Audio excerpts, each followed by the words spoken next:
चलिए स्टार्ट करते हैं। एफएम साउंड भी चेक करें।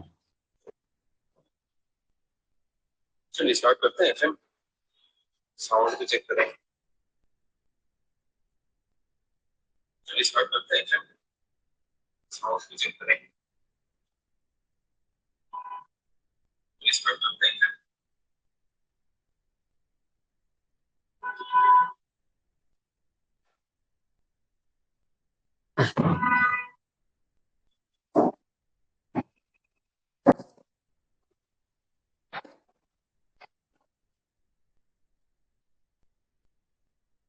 चलिए ऑनलाइन जो है वो एक बार आप साउंड देख लेना। यहाँ तो ऑडियो क्लियर है, इसे मैं एक बार सुन लेता हूँ।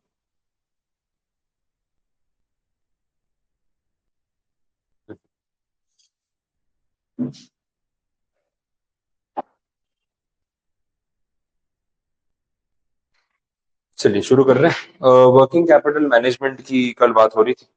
स्टार्टिंग इंट्रोडक्शन बेसिक मीनिंग हमने देखा। चैप्टर नंबर 17 है।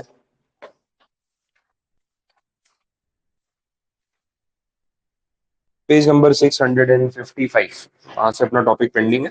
वर्किंग कैपिटल रिक्वायरमेंट में बेसिक वही देखा गया, बिजनेस चलाने के लिए भी पैसे हाथ में होने चाहिए। एक बार पैसा लेके आपने लगा दिया और शुरू हो गया, ठीक है, रोटेशन स्टार्ट हो जाएगा, बट कहीं ना कहीं कैश ऑन हैंड मेंटेन करना पड़ता है, बिकॉज मंथली एक्सपेंसेस आपके एक फिक्स फ्रीक्वेंसी पे आएंगे, तो उसके लिए पैसे नहीं होंगे हाथ में तो प्रॉब्लम होगा।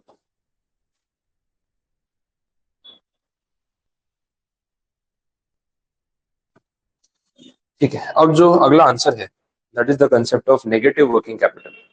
उल्टा जा रहा है। वर्किंग कैपिटल का कल फॉर्मूला देखते, current asset minus current liability.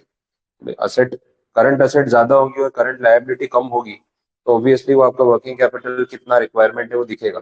Debtor creditor का डिफरेंस क्या है।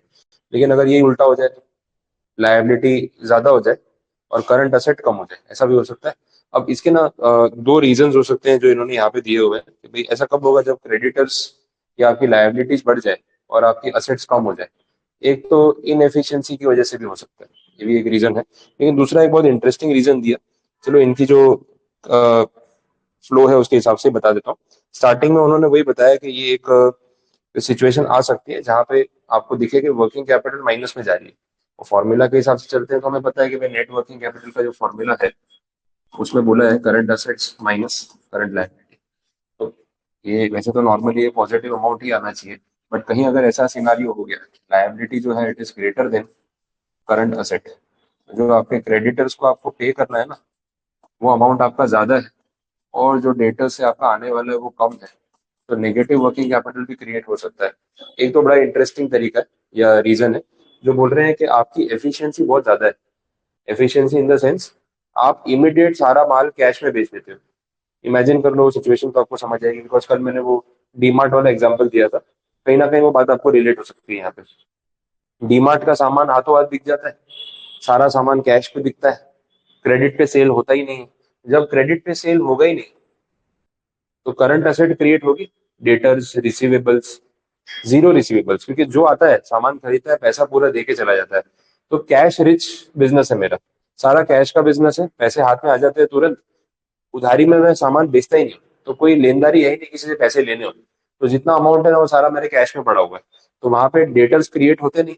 लेकिन जो लायबिलिटीज है वो तो पे ऑफ करनी होती है ना। क्रेडिटर मुझे टाइम देता है कि सर आप 7 दिन में पेमेंट कर देना, 15 दिन में पेमेंट कर देना, डिसेंट टाइम मिलता है।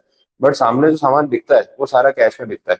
तो आप देखो डेटर्स मेरे जीरो, लेकिन क्रेडिटर्स को पे करने के लिए एक अमाउंट हमेशा दिखता रहेगा।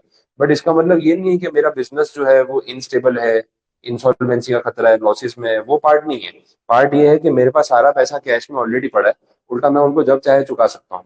बट क्योंकि मेरे को 15 दिन का इंटरेस्ट फ्री पीरियड मिला है और एक्स्ट्रा अर्ली पेमेंट करने पे कोई कैश डिस्काउंट का फॉर्मेट नहीं है, तो मैं पैसा यूज करूंगा जब 15 दिन मिले ही है। मैंने बोला सर आज पेमेंट कर दूं, बोले नहीं नहीं, डिस्काउंट कुछ नहीं होगा, पैसा उतना ही देना है, ठीक है 15 दिन बाद दूंगा। बट मेरे पास तो पैसे आज आ चुके हैं। तो वो एक कंडीशन ऐसी बनती है जहां पे डेटर्स है ही नहीं, क्रेडिटर्स है, और आप ऐसे डिफरेंस निकालोगे तो आपको दिखेगा कि नेट वर्किंग कैपिटल नेगेटिव है, पॉजिटिव नहीं है। But this negative is for the good, इसमें कोई नुकसान नहीं है, इसमें आपका बिजनेस खराब नहीं है, लॉस में नहीं जा रहे हो, उल्टा कैश ऑन हैंड ज्यादा पड़ा हो, वो कंडीशन। तो ये एक सिनारियो यहाँ पे दिया हुआ है कि ऐसी भी पॉसिबिलिटी हो सकती है कि मैनेजरियल एफिशिएंसी अगर अच्छी हो और स्ट्रिक्टली कैश बिजनेस हो तो वहां पे नेगेटिव वर्किंग कैपिटल दिखती है, but nothing to worry about, ये तो एक अच्छा साइन है ऐसा बोल सकते हैं। अदरवाइज सिचुएशन डिफरेंट भी हो सकती है। तो बस ये थियरी में एक अच्छा पॉइंट दिया था और कुछ भी नहीं है, आगे बढ़ सकते हैं।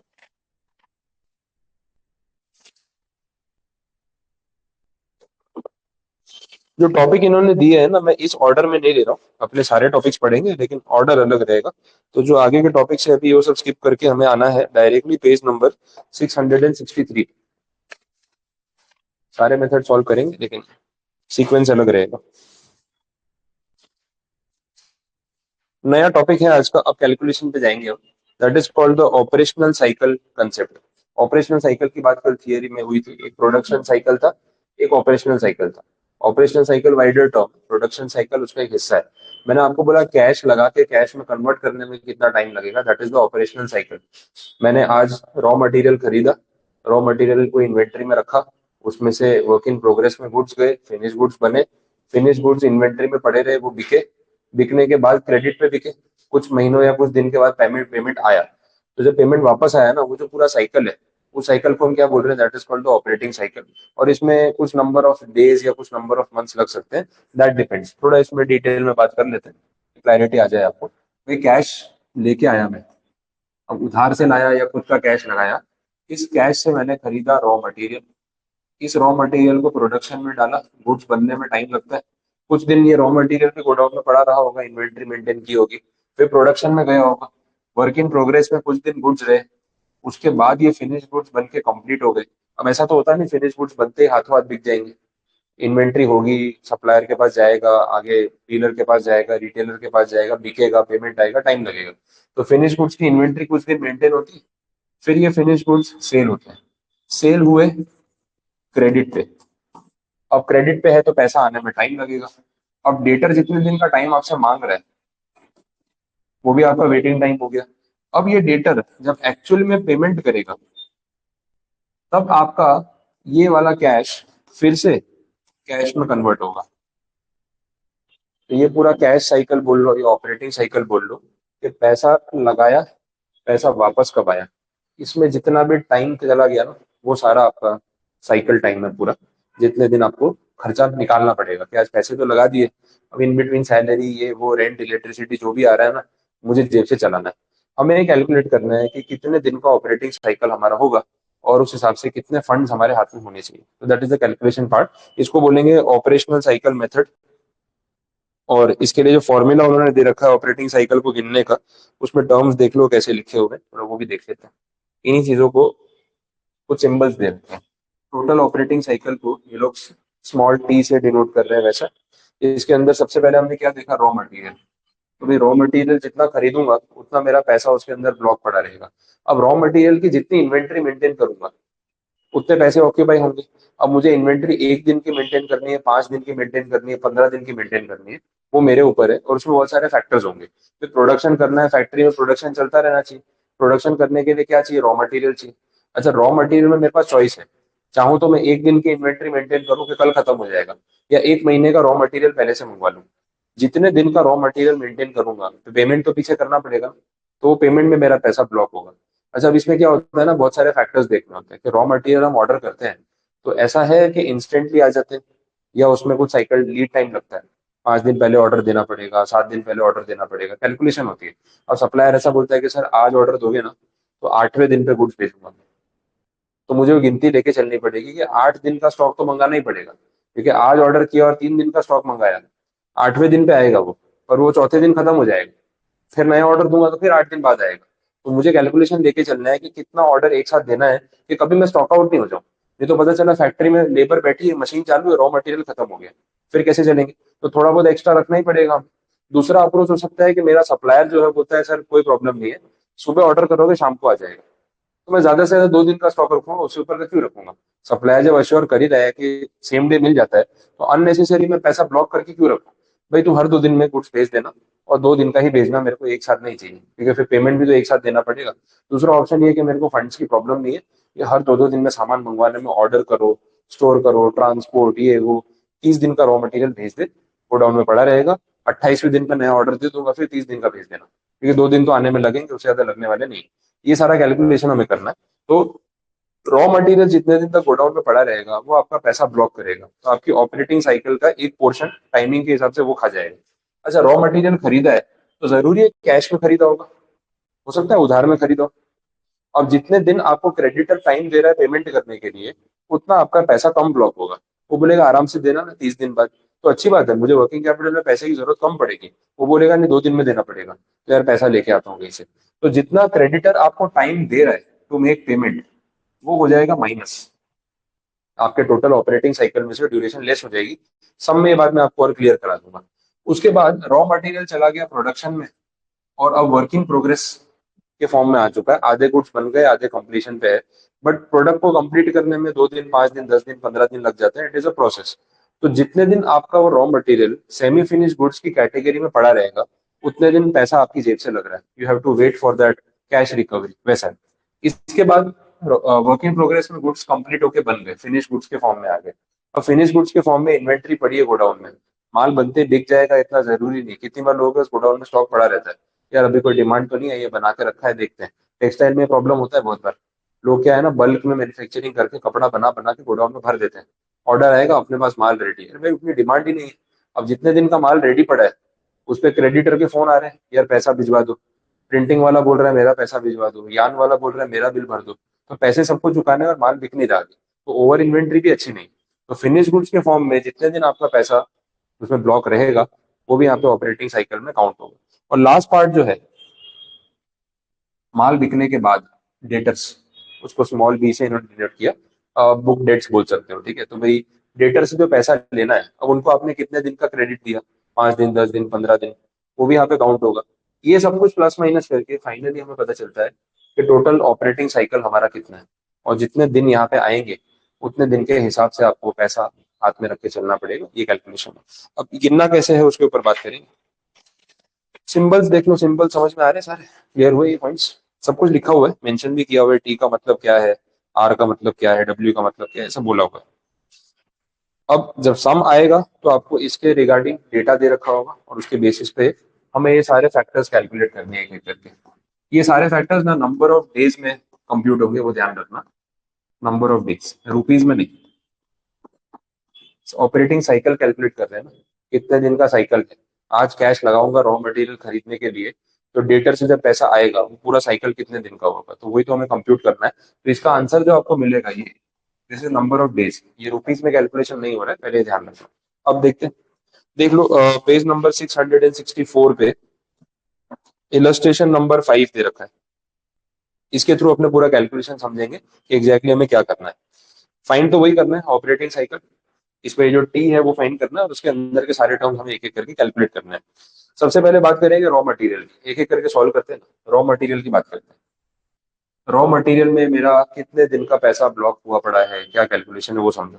डेटा में देखना, आपको बोला कि पूरा साल आपको अज्यूम करना है, 365 डेज का एक ईयर अज्यूम करना है, वही होता है। Average period of credit allowed by the supplier is 16 days. Supplier बोलता है 16 दिन के बाद पैसे देना चलेगा। तो ये पता है डायरेक्टली आपको ये वैल्यू दे रखी है, ये दे रखा है 16 डेज। आज अगर रॉ मटेरियल लेके जाते हो, तो मुझे आज पैसा नहीं चाहिए, 16 दिन आप पैसा यूज करो, कोई टेंशन नहीं है वैसा। अब रॉ मटेरियल में कितना ऑक्यूपाई हो रहा है वो समझना है, कैसे गिनेंगे वो समझो। आपको रॉ मटेरियल का कंजम्पशन दे रखा है, कितना, 44 लाख रुपीज। ये 44 लाख पता है क्या है, पूरे साल का आपका रॉ मटेरियल का कंजम्पशन है। बहुत सिंपल और लॉजिकल कैलकुलेशन है, कुछ ऐसा प्रॉब्लम नहीं आएगा। देखो, रॉ मटेरियल का जो मेरा यूज है पूरे साल में, 44 लाख रुपीज का रॉ मटेरियल में यूज करता हूँ। पर डे कितना यूज होता है पता चलेगा, डिवाइड करके एक बार गिनो, पर डे यूज कितना है, रॉ मटेरियल का पर डे यूजेज कितना है।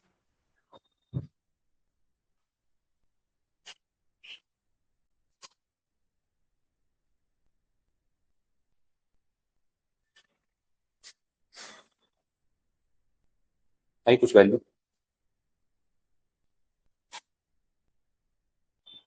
बोलो।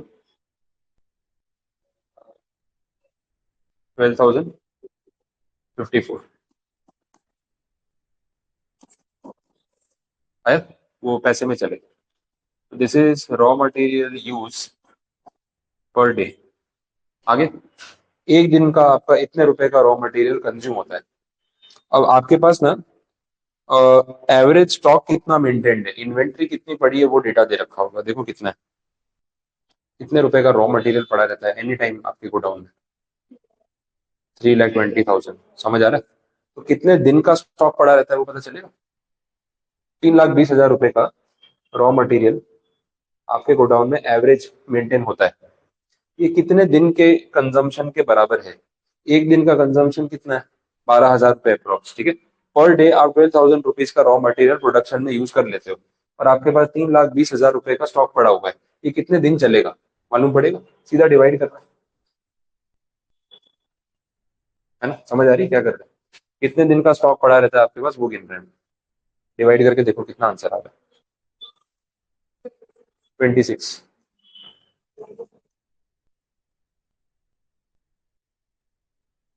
26 पॉइंट कितना, 54 है तो 27 हो गया। तो आपके पास ना जो इन्वेंट्री रॉ मटेरियल की पड़ी हुई है, 27 दिन काम आएगी। बिना ऑर्डर किए एक बार ऑर्डर करके मंगवा ली ना, 27 दिन चलता रहेगा। तो ऑन एन एवरेज हम 3,20,000 रुपए का रॉ मटेरियल हमेशा अपने गोडाउन में रखते हैं। एक दिन का हमारा यूज है 12,000 रुपए के आसपास, तो टोटल 27 दिन का स्टॉक हमारे पास रहता है। तो हमारे ऑपरेटिंग साइकिल में 27 डेज जो है वो रॉ मटेरियल के अकाउंट में, कि इतने दिन का रॉ मटेरियल हमारे पास एनी टाइम रहता है। पैसा ब्लॉक रहेगा ना, 3,20,000 रुपए की इन्वेंट्री अगर रखते हो ऑफिस पे, तो eight any point of time आपके 3,20,000 रुपए वर्किंग कैपिटल में ऑक्यूपाइड रहने ही वाले हैं। वैसी बात होगी, फिर 27 डेज की ऑपरेटिंग साइकिल होगी जो इसके अंदर टाइम आपका जा रहा है वैसा। अब इसके सामने देखो, 27 दिन का रॉ मटेरियल मेंटेन करते हो, लेकिन क्रेडिटर क्या बोलता है, मुझे पेमेंट कब देना, 16 दिन के बाद। अब रोटेशन में आपको ये बात समझ आ रही है। 27 दिन का स्टॉक रखते हो तो पूरे 27 दिन का पैसा नहीं देना होता है उसको, 16 दिन का टाइम तो आपको मिल जाता है क्रेडिटर से। तो आप उसको 16 दिन के बाद पैसे दोगे तो भी चलेगा। तो आज अगर आपने रॉ मटेरियल मंगवाया, इतना स्टॉक भर लिया, तो कितने दिन का स्टॉक है, 27 दिन का स्टॉक है। बट पेमेंट आज थोड़ी करना है, इसका पेमेंट कब करना है, 16 दिन के बाद। तो 27 डेज में से 16 दिन तो आपके वैसे ही कट गए। इतने दिन तो आपको इसका पेमेंट करने की जरूरत ही नहीं। तो आपको पैसे कब चाहिए, 17वें दिन पे, 17th डे पे। और स्टॉक कितने दिन का आपके पास पड़ा है, 27 दिन का। तो आपका जो पैसा ब्लॉक हो रहा है वो तो सिर्फ 11 दिन के लिए ही हो रहा है ना। बात समझ आ रही है। तो देखो 27 में से 16 माइनस हो जाता है, तो जितना क्रेडिट आपको मिल रहा है वो आपको पैसा जल्दी वापस आता है, या कम देना पड़ता है, लेट से देना पड़ता है। और ये उल्टा है, कस्टमर से पेमेंट आने में जो टाइम लगता है उसमें आपका वेटिंग टाइम बढ़ जाता है। तो ये दोनों ऑपोजिट जाते हैं। क्रेडिटर जितना क्रेडिट देगा अपना साइकिल कम हो जाएगा, डेटर जितना क्रेडिट मांगेगा अपना साइकिल बढ़ जाएगा। कॉमन सेंस वाली बात समझ आया। तो अपन ने अभी ये वाला पोर्शन गिना आर। सिंपल मैंने ये किया, मैंने देखा कि यार मेरा पूरे साल का रॉ मटेरियल का यूज कितना है, 44 लाख रुपीज का पूरे साल का खर्चा है। 365 डेज में डिवाइड करूं तो पर डे मेरा इतना रॉ मटेरियल यूज होता है। Eight any point of time मेरे गोडाउन में एवरेज 3,20,000 रुपए का रॉ मटेरियल पड़ा होता है। तो 27 दिन की इन्वेंट्री में मेंटेन करता हूँ साइकिल। हर रोज आज देखूंगा तो अगले 27 दिन का सामान पड़ा है, कल देखूंगा तो उसके 27 दिन का सामान पड़ा है। तो eight any point of time मेरी फैक्ट्री में नेक्स्ट 27 डेज का रॉ मटेरियल पड़ा रहता है। तो 27 दिन तक तो मेरा प्रोडक्शन नहीं रुकेगा। अब 27 दिन का रॉ मटेरियल अगर पड़ा रहता है तो दैट मीन्स मुझे वो पैसे भी रोटेशन पे करने पड़ते हैं। बट क्रेडिटर ये बोलता है कि आपको कैश पेमेंट नहीं करना है, आप 16 दिन के बाद पैसे दोगे तो चलेगा। तो आज माल ले जाओ, 27 दिन का माल आज ले जाओ, पेमेंट 16 दिन के बाद करना। तो ये साइक्लिक अगर मैं देखूं तो मेरा पैसा तो 11 दिन के लिए ब्लॉक रहता है ना। 27 दिन के लिए पूरा पैसा ब्लॉक रहता नहीं है, पैसा वो 17 डे पे मांगता है। तो मेरा 11 दिन के लिए पैसा ब्लॉक रहता है। वो कंडीशन यहाँ से आपकी समझ में आती है। ये एक पार्ट कंप्लीट हुआ। अब इसमें चलते हैं, that is work in progress वाले गुड्स। उसका डेटा क्या दे रखा है वो भी देख लो। उन्होंने बोला एवरेज वर्क इन प्रोग्रेस का जो हमारे पास स्टॉक पड़ा होता है, जो आधे अधूरे बने हुए गुड्स है, उनकी वैल्यू कितनी है, दैट इज 3,50,000 रुपीज। इतना एवरेज अपन मेंटेन करते हैं। अब इसमें भी सेम बात होगी, सेम तरीके से कैलकुलेशन होगा। ऊपर जो डेटा दिया था, जैसे रॉ मटेरियल में आपने क्या देखा, एनुअल कंजम्पशन, उसको डिवाइड किया पर डे में। वैसे ही सेम काम आपको करना पड़ेगा for work in progress also, formula एक ही फॉर्मेट पे चलता है। अब जब डब्ल्यू देखते हैं ना तो हम टोटल कॉस्ट ऑफ प्रोडक्शन देखेंगे, कितना खर्चा लगा प्रोडक्शन में, डब्ल्यू में जो गुड्स है उसमें हमारा कॉस्ट कितना लगा वो देखेंगे। अब यहाँ पे कॉस्ट कितना लगा है वो आपको बोला, टोटल कॉस्ट ऑफ प्रोडक्शन कितना बोला है, 1 करोड़ बोला। 1 करोड़ आपका टोटल कॉस्ट ऑफ प्रोडक्शन पूरे साल का। तो पर डे आपका कितना कॉस्ट लग रहा है पता चल जाएगा, डिवाइड करके देखो।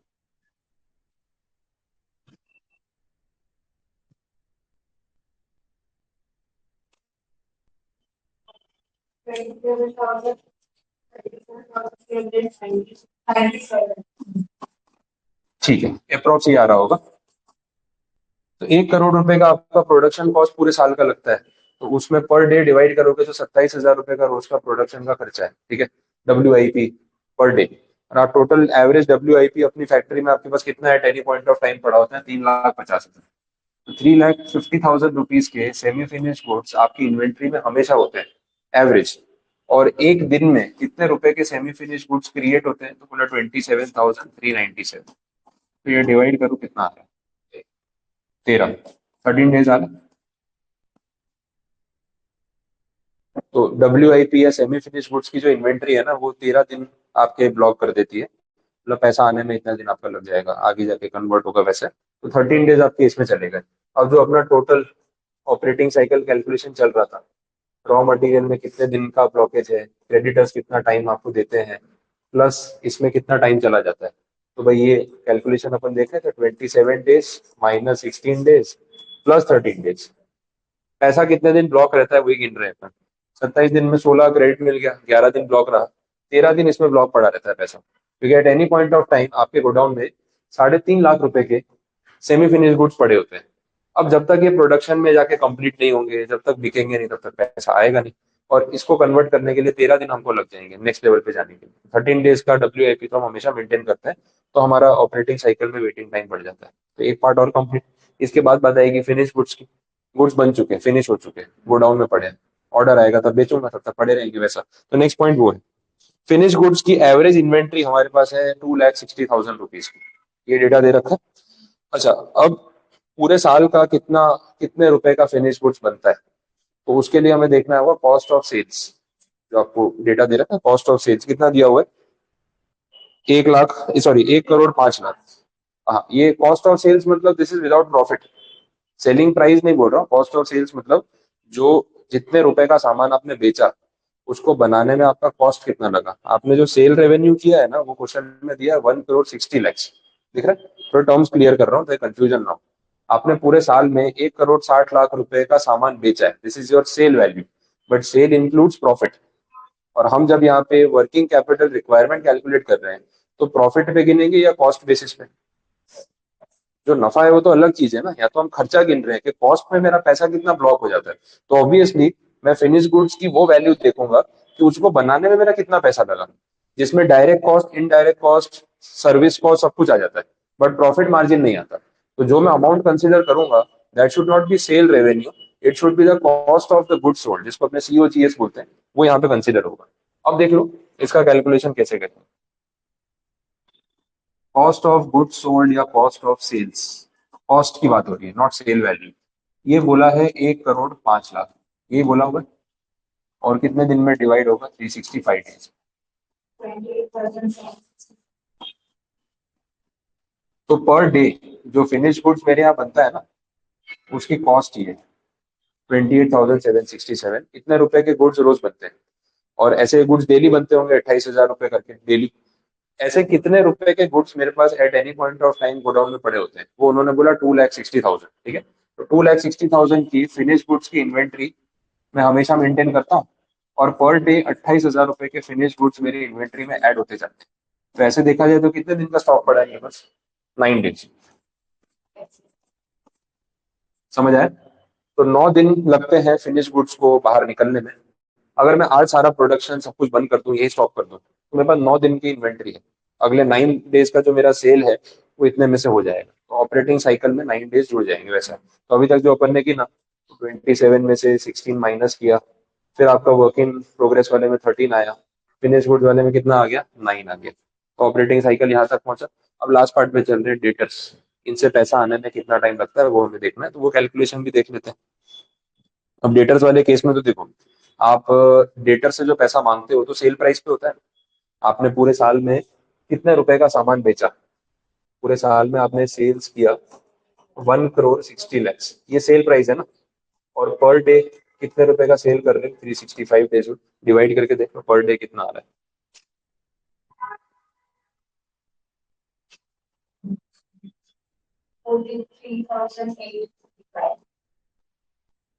कितना आपका पर डे सेल है, अब देखो डेटा में आपके एवरेज डेटर्स कितने रहते हैं, ऑन एन एवरेज बुक्स में कितने डेटर हमेशा दिखते रहते हैं? 4,80,000। इतना पैसा eight any point of time books में उठा के देखोगे ना, तो किसी ना किसी से लेना निकलता ही है। तो ये पैसा आने में भी तो टाइम लगेगा। तो अगर डेली आपकी 48,000 या 43,000 की रिकवरी हो रही है, तो 4,80,000 पूरे रिकवर होने में कितने दिन लगेंगे, डिवाइड करके देख। ऑपरेटिंग साइकिल का पार्ट आ जाएगा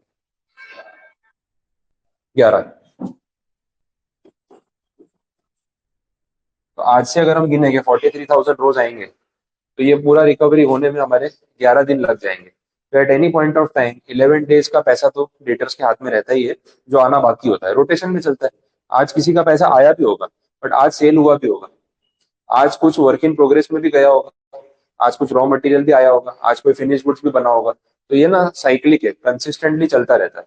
एक गुड्स बिकेगा, एक बनेगा, एक खरीदा जाएगा, एक की रिकवरी होगी, साइकिल चलता रहेगा, ऑपरेटिंग साइकिल वैसा है। तो ये 11 दिन भी तो यहाँ प्लस हो जाएंगे वेटिंग टाइम। अब ये पूरा कैलकुलेशन करके कितने दिन आ रहे हैं? 44 डेज। तो ये है आपका ऑपरेटिंग साइकिल।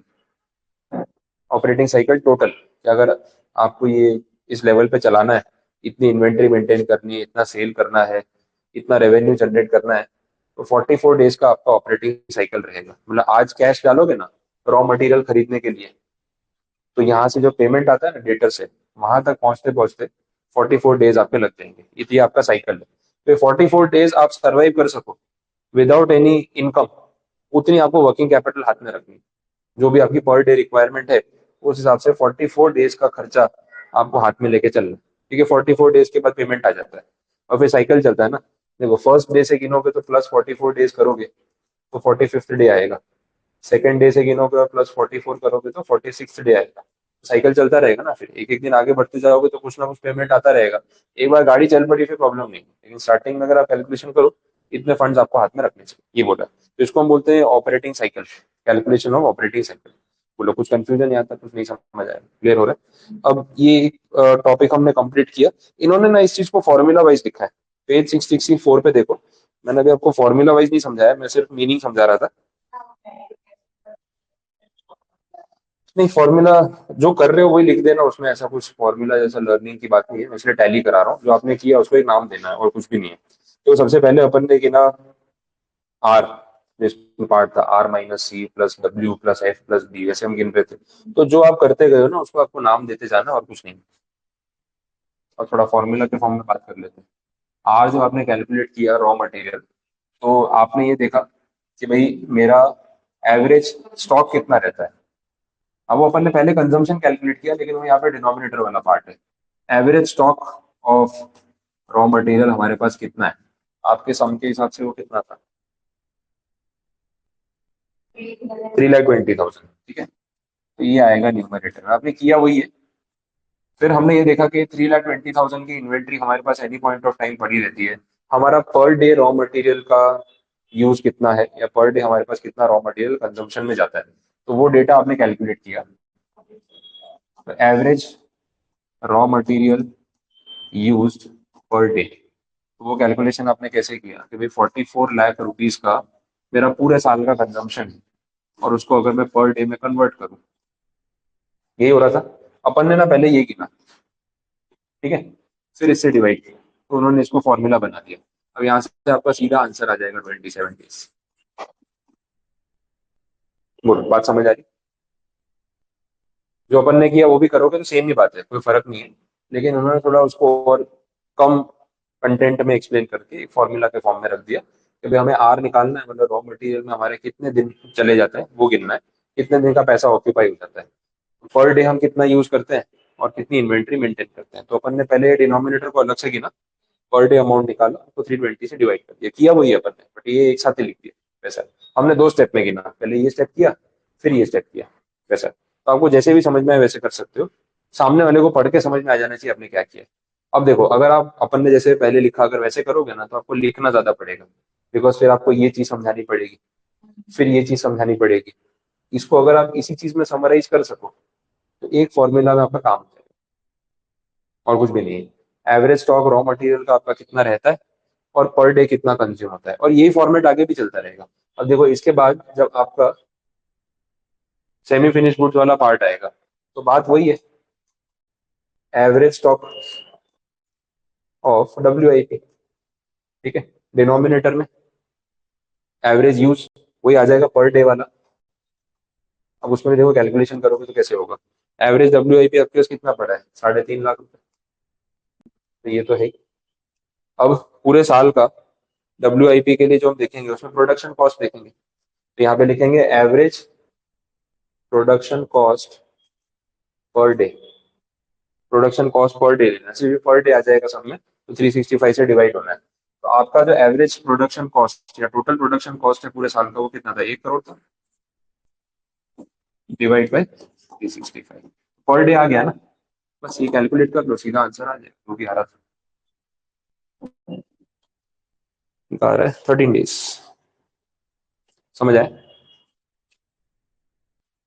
तो जब रॉ मटेरियल गिनते हैं तो रॉ मटेरियल का कंजम्पशन लेना होता है। जब WIP गिनते हैं तो प्रोडक्शन कॉस्ट लेना होता है।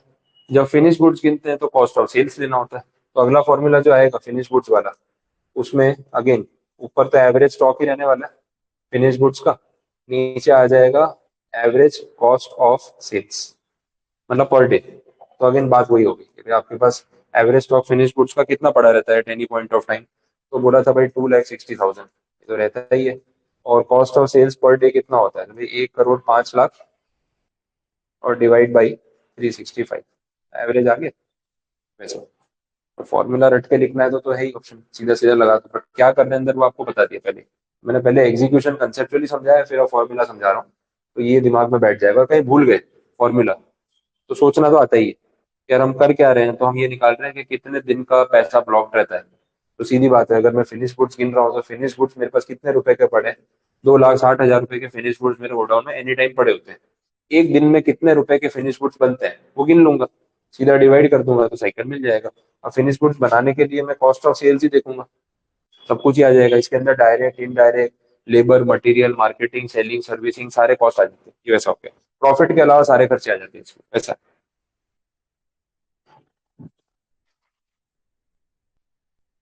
अब ऐसा एक सेम सम आपको दे रखा है, इलस्ट्रेशन नंबर 6।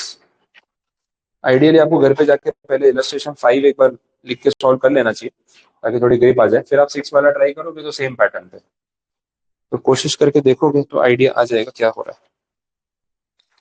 तो ये आपके लिए होमवर्क है। मैं एक्सरसाइज के लास्ट में देख लेता हूँ, अगर कोई सेम सम दिया हो तो आप साथ साथ में घर पे कर सकते हो।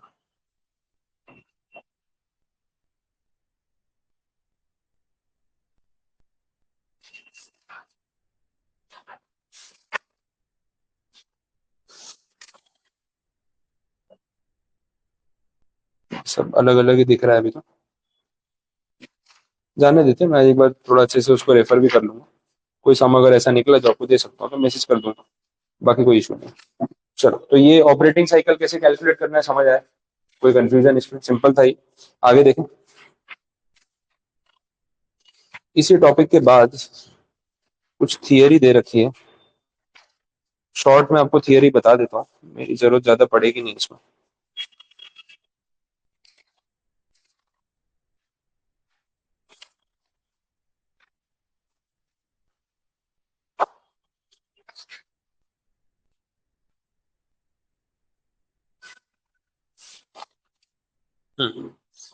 कैश के मैनेजमेंट की बात हो रही है। अब बड़ा सिंपल आंसर है, इसे सबसे पहले तो बोल दिया है, कैश जो है ना वो सबसे अनप्रोडक्टिव है, पड़ा रहता है, क्या करोगे उसका। तो या तो हार्ड कैश रख लो या बैंक में मेंटेन कर लो। कैश एट बैंक और कैश इन हैंड दोनों कैश ही बोला जाता है, ये बैलेंस शीट आइटम में भी आपको पता है। अब इसमें ना बताया हुआ है कि कैश होल्ड करने का आपका मोटिव क्या हो सकता है, क्यों कैश संभाल के रखोगे, क्योंकि अगर बैंक अकाउंट में पैसा पड़ा है तो कहीं इन्वेस्ट कर दो ना, वर्किंग कैपिटल रिक्वायरमेंट छोड़ के बाकी का तो आप कहीं लगा ही सकते हो।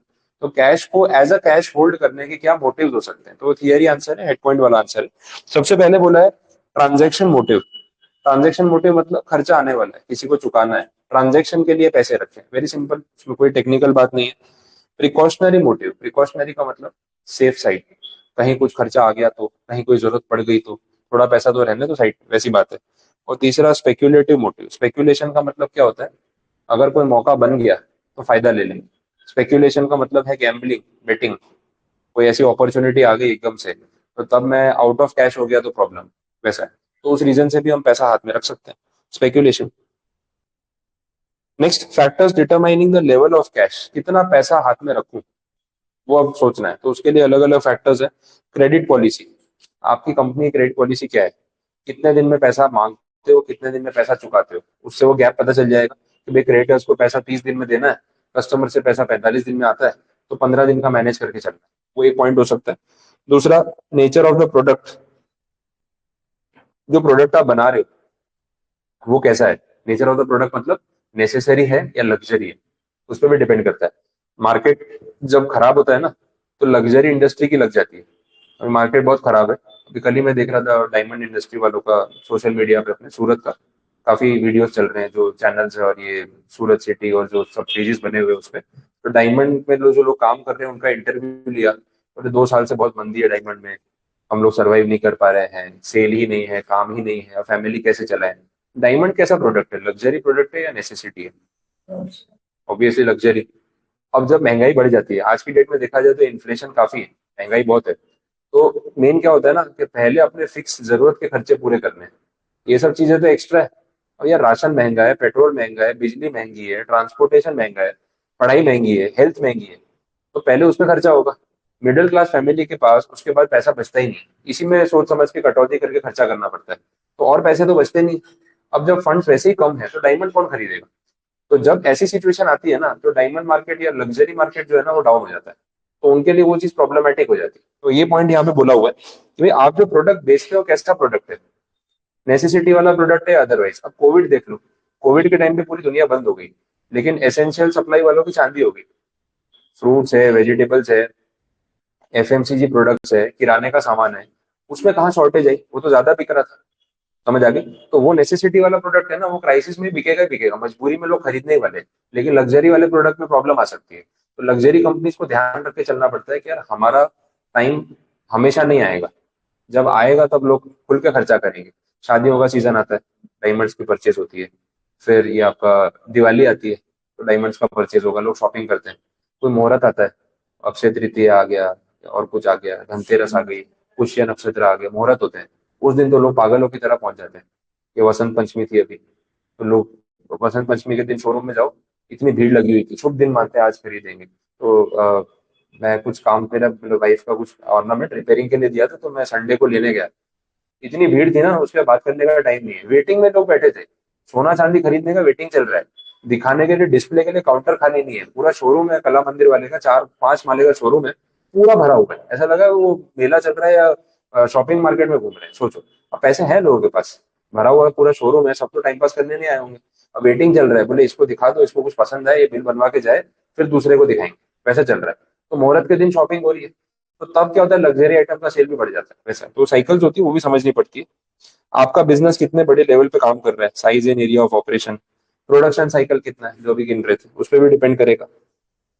सैलरी, बोनस, डिविडेंड कैसे देते हो, मंथली पे करते हो, बोनस डिविडेंड कुछ फिक्स बोला हुआ है, कोई कमिटमेंट्स है, तो उसका पैसा हाथ में रखना पड़ेगा।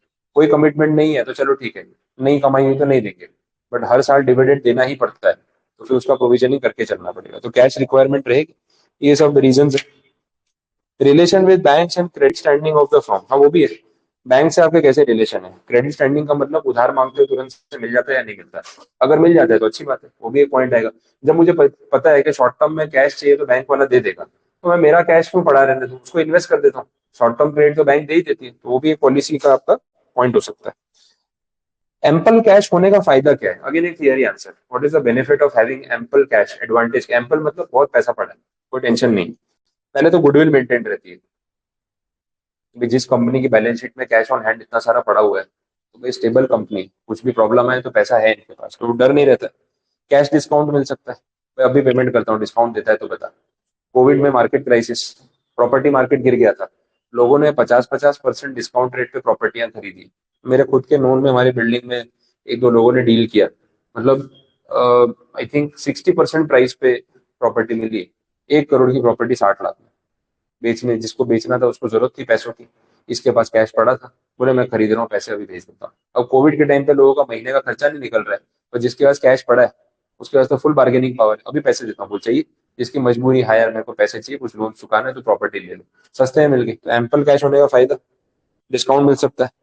बैंक रिलेशंस अच्छे रहते हैं, जिस बैंक में आपका इतना सारा कैश ऑन बैंक पड़ा हुआ है, तो बैंक वाला तो आपकी कितनी रिस्पेक्ट करेगा, अरे सर सर आओ बैठो बैठो, चाय कॉफी मंगवाता हूँ, खाना वाना हमारे ये खाते जाओ, आपका 1 करोड़ रुपया बैंक में पड़ा हुआ है हमारे, तो इससे अच्छा कस्टमर क्या हो सकता है, वैसी बात होगी। Exploitation of business opportunity, market down है, सबकी हालत खराब है, अपने पास पैसे हैं, किसी का बिजनेस बंद हो रहा है, ला खरीद लेते हैं सस्ते में, कंपनियां उठा लो पूरी पूरी, ऐसा भी होता है, तो बड़ी कंपनीज करती है, नए इन्वेस्टमेंट करने के लिए हमेशा अपॉर्चुनिटी रहती है, एफिशिएंसी बढ़ जाती है, सही बात है।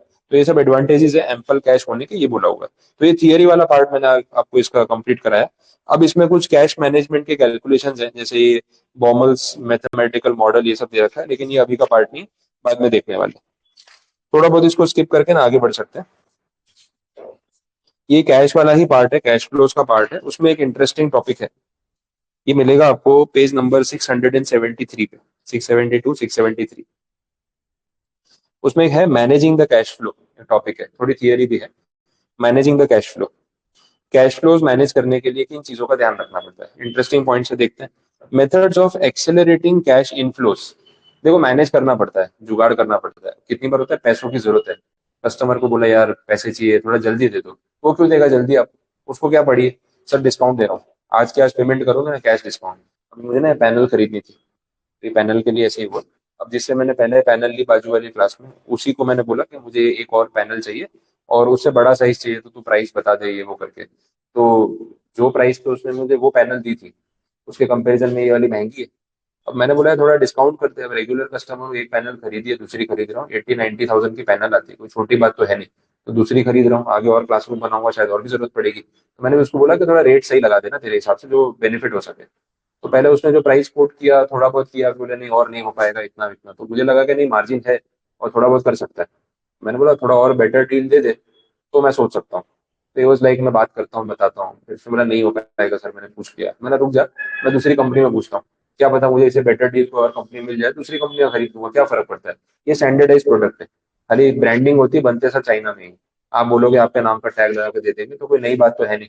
तो मैंने सोचा दूसरी कंपनी में पूछता हूँ, बात करनी शुरू की, एकदम से उसका फोन आ गया, बोले सर आज के आज अगर आप पेमेंट करते हो तो मैं इतना डिस्काउंट कर दूंगा, 7,000 ऐसा कुछ डिस्काउंट उसने मुझे करके दिया, लेकिन बोलता है पेमेंट आज ही करना पड़ेगा। मैं बोला क्यों अचानक क्या हो गया, अभी सुबह तक तो ना बोल रहा था, अभी 7,000 रुपये डिस्काउंट पे आ गया, कैसे हो गया। तो वो बोले सर हमको एक्चुअली आज कुछ कहीं पे पेमेंट्स करने हैं और फंड्स की रिक्वायरमेंट है, तो आज समझ लो टारगेट पूरा करना है, कुछ वैसी बात है, तो आज ही मुझे फंड्स की जरूरत है, अगर आप कल पेमेंट करोगे तो भी मैं ये ऑफर नहीं दे पाऊंगा, मुझे आज पैसे चाहिए। बोला ठीक है ले ले, मैं पेमेंट कर देता हूँ। अब मेरे पास एम्पल कैश है, मेरे पास अमाउंट है, तो मैं उससे बार्गेन कर पाया। अब मैं बोलता नहीं यार अभी तो फंड्स है नहीं, 4 दिन लगेंगे, फिर वो बोलता है नहीं मुझे तो आज ही रिक्वायरमेंट है, तो मैं मेरी जरूरत की वजह से आपको डिस्काउंट दे रहा हूँ और आपके पास फंड है तो आज बेनिफिट उठा लो। तो मैंने ले लिया कैश डिस्काउंट, एम्पल कैश था मेरे पास, उसने अपना कैश इनफ्लो बढ़ा लिया, फास्ट कर दिया डिस्काउंट देके। तो उसके पॉइंट से आप सोचोगे तो प्रॉम्प्ट पेमेंट अगर कस्टमर से मंगवाना चाहते हो आप, तो कुछ डिस्काउंट ऑफर करके जल्दी पेमेंट मंगवा सकते हो अगर आपको रिक्वायरमेंट है। तो कैश इनफ्लो की स्पीड अगर बढ़ानी हो, एक्सेलरेट करनी हो, तो एक तरीका ये है कि हम कस्टमर से प्रॉम्प्ट पेमेंट मांग सकते हैं, और वो तभी करेगा जब उसका कोई फायदा होगा।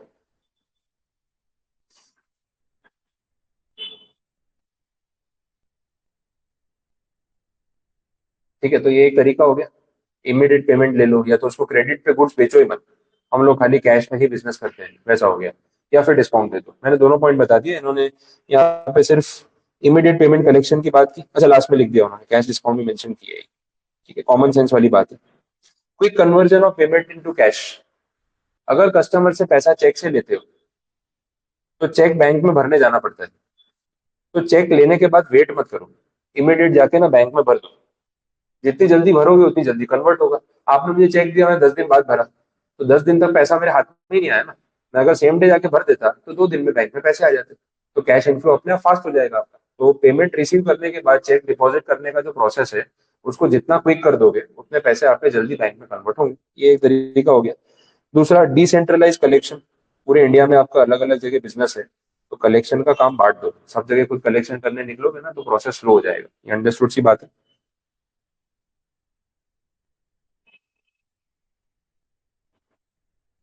लॉक बॉक्स सिस्टम करके बोला हुआ है, कलेक्शन सेंटर्स सेटअप कर दो। आजकल ये सब आउटडेटेड हो गया, अब क्या ऑनलाइन पेमेंट होता है, सर क्यूआर कोड भेज रहा हूँ, अभी पेमेंट कर दो, खत्म हो गई बात। इसका 90,000 का पेमेंट मैंने क्यूआर कोड से किया पेटीएम से। हाँ, चेक दूंगा, बैंक में भरेगा, क्यूआर कोड भेजा, यूपीआई डाला, पेमेंट हो गया, खत्म हो गया बात। तो ये सब चीजें आउटडेटेड होती जा रही है, बट थियरी में दे रखी है। अच्छा, कैश आउटफ्लो स्लो करना हो तो, ये तो सबको आता है। कैश आउटफ्लो स्लो करना कोई बड़ी बात नहीं है। अरे सर आज पैसे ही नहीं है, करवाता हूँ, देखता हूँ, 2 दिन दो ना, 3 दिन दो, कैसे पेमेंट आने वाला है, कुछ करता हूँ। ऐसे करके फिर चेक दे दिया, उसमें तारीख भी 5 दिन आगे की डाल दी। सर चेक दे रहा हूँ लेकिन 5 दिन बाद भरना। फिर 5वें दिन सुबह फोन कर दिया, अरे आज मत भरना, कैश भिजवा रहा हूँ, 2 दिन रुक जाओ। ऐसे करके खींच रहे हैं, 15 दिन निकाल दिए, हो गया काम। कैश आउटफ्लो स्लो करना, कैश इनफ्लो एक्सेलरेट करना एक ही बात है। दोनों में वर्किंग कैपिटल की रिक्वायरमेंट कम हो जाएगी, कम पैसों में काम चल रहा है वैसे। जिसमें देखो पहला point, paying on the last date. जितना खींचूंगा वो होता था पहले, अब लोगों का काम भी ऐसा होता है। जैसे मैं भी छोटा था ना ऐसे, तो पहले क्या, ऑन ये जो लाइट बिल और मोबाइल बिल होते थे, भरने जाना पड़ता था। अब घर का लाइट बिल ना, पापा हमेशा आखिरी दिन पे पैसे दे रहे हैं, एक दिन पहले कोई लाइट बिल भरने जाना है। मेरा लाइट बिल जनरेट हुआ था 20 तारीख को, भरने की आखिरी तारीख है 5। आप मेरे को 4 तारीख को पैसे दे रहे हो सुबह, तो मेरे पास मार्जिन नहीं बचा, या तो आज ही जाना पड़ेगा या मैक्सिमम बाई टुमारो। 6 तारीख को ऑप्शन नहीं है, नहीं तो 100 रुपये पेनल्टी लगा देगा। बार बार उनको बोलता था, आप 20 तारीख को जनरेट हो गया है, तो 25, 27, 28 तक पैसे नहीं दे सकते, भरने तो है ही ना, क्यों लास्ट दिन तक खींचते हो। और वो बिजनेस वाला दिमाग भी वही चलता है ना, वर्किंग कैपिटल रिक्वायरमेंट, आखिरी दिन पे दूंगा, वो लोग पैसा क्यों यूज करे, मतलब मेरा टाइम वेस्ट हो रहा है ना। अब लाइन में आधा 1 घंटा खड़ा रहना पड़ता है, क्योंकि सब लोग आपकी तरह आखिरी दिन पे आते हैं। 2 दिन पहले पैसा दे दोगे, कितना ब्याज बचा लोगे लाइट बिल पे, लेकिन उस चक्कर में मेरा टाइम वेस्ट होता है। अब वो उनको समझ में नहीं आ रही, वो आखिरी दिन पे देंगे, मेरे को गुस्सा चढ़ रहा है कि लास्ट दिन पे भेज रहे हो। अब कितनी बार होता था कि अब उस दिन मेरे पास पॉसिबल नहीं है जाना, बोला आप आज भर के आओ, तो 100 रुपये एक्स्ट्रा देके जाओ, मैं लेट पेमेंट के साथ भरूंगा, मुझे नहीं पता। अब वो बात पे बहस हो रही है। बोले यार, बोल रहा हूँ आखिरी दिन पे, एक दिन टाइम नहीं होना, नहीं है, आप ऐसे लास्ट मोमेंट पे पैसे दोगे कि आज भर के आओ, तो मैं ध्यान रखूंगा कि लाइट बिल की आखिरी डेट है, पैसे आप एक दिन पहले ही देने वाले हो। अभी आपने आखिरी दिन पे पे किया, मैं नहीं गया, 100 रुपये एक्स्ट्रा लगेंगे, भर दो, वो आप दे देना, मुझे नहीं पता। आपको 100 रुपये बचाने हैं तो 5 दिन पहले पैसे दे दो, या आपका ब्याज सस्ता पड़ रहा है, महंगा पड़ रहा है, गिन लो अपने आप। कितनी बार वो 100 रुपये सस्ते पड़ते हैं। बोले कोई बात नहीं, 2 दिन बाद भर देना, 100 रुपये दे दूंगा, जल्दी नहीं मिलेंगे पैसे। अब वो बिजनेसमैन का माइंड ही वैसा हो जाता है, उसको जितना बोलोगे ना जल्दी पैसा देगा ही नहीं, वो आखिरी दिन तक खींचेगा, ताकि मेरा कैश आउटफ्लो ना जितना लेट हो सके हाथ में कैश रहेगा। तो क्या करोगे, बचा के 5 दिन पहले भर दो, क्या फर्क पड़ रहा है। ये कैलकुलेशन वैसी रहती है। क्रेडिट कार्ड का पेमेंट करना है, और मैं खुद भी ऐसे ही करता हूँ, क्रेडिट कार्ड का पेमेंट 15 तारीख लास्ट टाइम मैं 13 तारीख को भरता हूँ। अब पहले से क्यों भरूँ, मंथली साइकिल है 1 से 30 का, 30 को खत्म होते बिल जनरेट हो जाता है, 15 तारीख है, तो मैं पहले ही भर दूं, तो मैंने क्रेडिट यूज कहाँ किया। इससे तो बेटर है ना, लास्ट तक खींचूंगा मैं, तो पैसे मेरे हाथ में रहेंगे। तो 13th को पे करूंगा तो ठीक है, ड्यू डेट से पहले पे कर दिया, लेकिन 1 तारीख को भर दूंगा तो मेरे को पैसा यूज करने को कम टाइम के लिए मिला वैसा। और इंटरेस्ट फ्री पैसा है तो यूज करो। दूसरा, पेमेंट थ्रू ड्राफ्ट, वही बात हो गई, किसी को चेक दे दो आगे की तारीख का, ये चेक दे दिया ना, सामने वाला शांत हो गया, पैसे आ गए, लेकिन चेक पे तारीख 10 दिन बाद की डाली है, और वो चेक को देखता रहेगा, बोले, तारीख आएगी तब भरूंगा। क्या करेगा, उसको ये तो पता है पैसे दिए तो है कम से कम। चेक पास होगा नहीं होगा अलग बात है, लेकिन एक बार दे तो दिया ना। तो ऐसे करके आप थोड़ा पेमेंट डिले कर सकते हो। एडजस्टिंग द पेरोल फंड्स, देखें,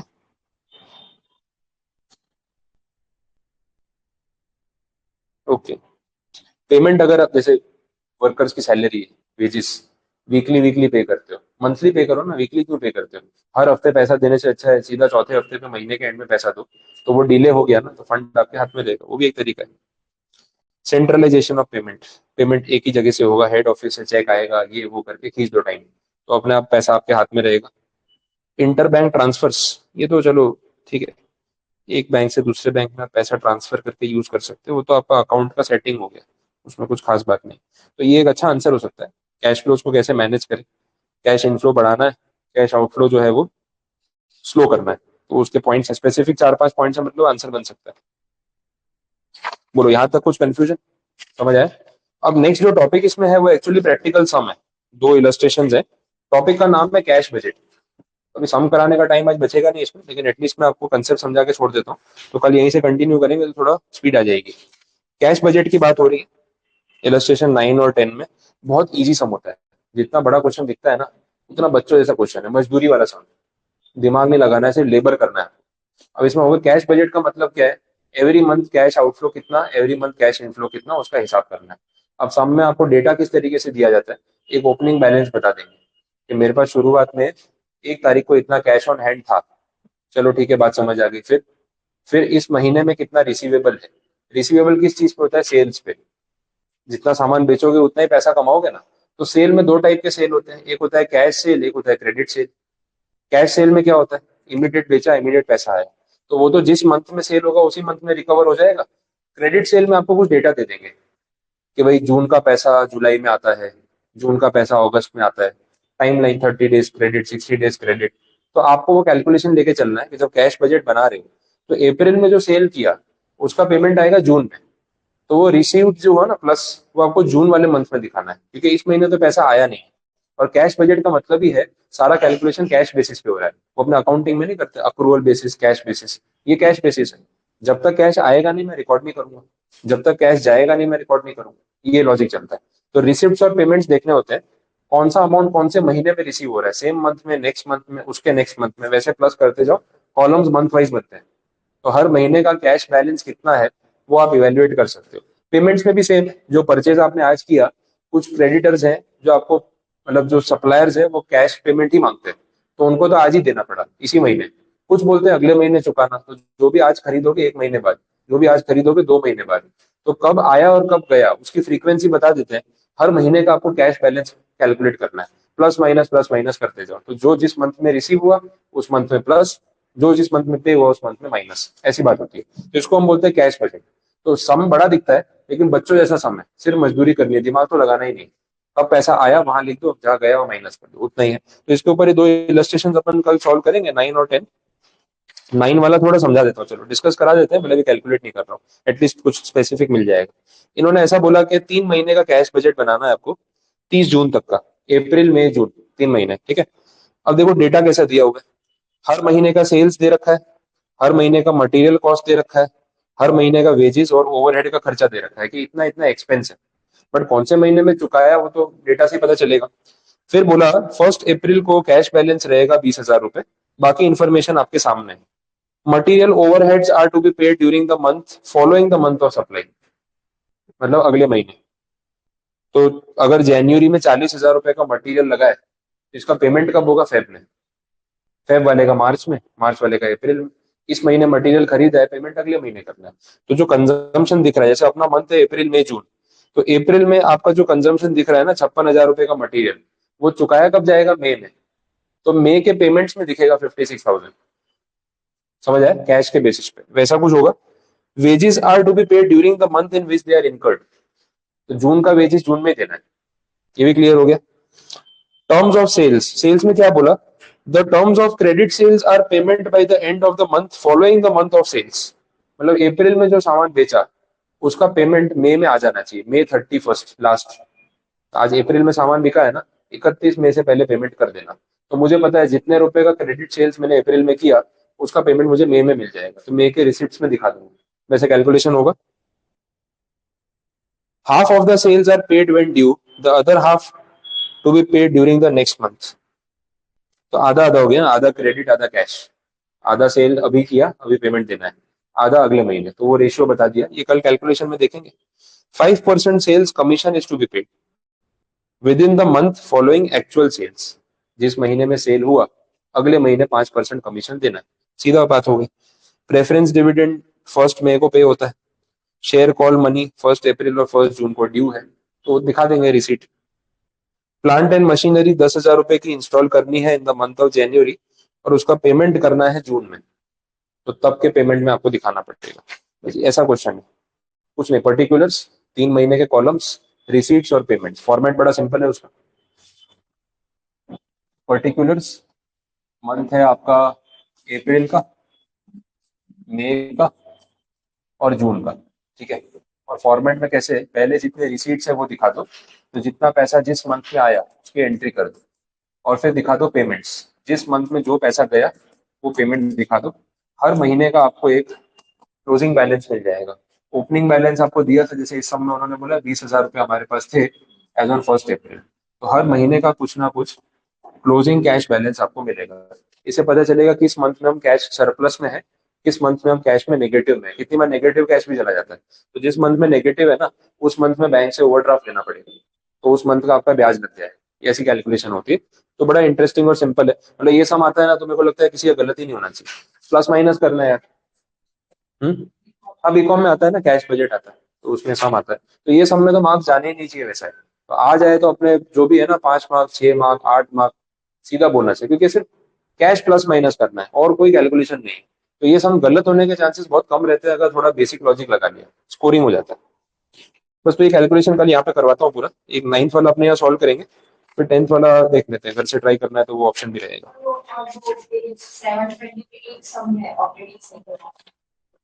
वो फिर मैं आज देख लेता हूँ एक बार आराम से, ऐसा हो तो मैसेज पे लिख दूंगा, चेक कर लेता हूँ। ठीक है, बस आज इतना रखते हैं, यहाँ पैकअप करते हैं।